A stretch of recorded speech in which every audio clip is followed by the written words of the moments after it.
Hey everybody, it's Heather Campbell here for Ellen Hudson, and I'm back with another quick 2-minute tip video.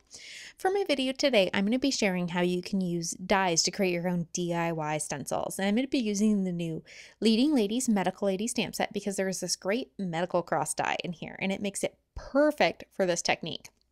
So I'm going to go ahead and separate out this medical cross die, and then I'm going to cut it just once from my clear acetate. Now, you could cut it from vellum or any other paper, but I like using acetate for this technique. I think it works really well. Now, if you were going to be using something wet, you would want to have all of your die cuts already cut from your one piece of acetate.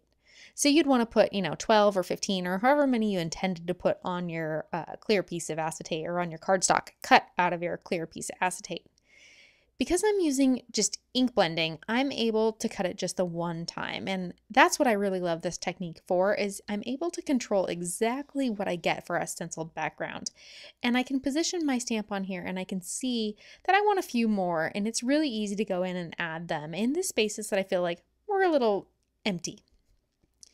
So once I have my background all done, I'm able to go ahead and stamp and die cut my leading lady. And I'm going to go ahead and do a little bit of masking here to put a little pattern together on her scrubs. And so I'm going to stamp that little band-aid. And then I think that's really cute, and it creates just a really fun scrub. So there you have it. That's how you can use dies to create your own DIY stenciled backgrounds. And why I really, really love this technique is I know we all have tons of these little dies and we really never know what to do with them.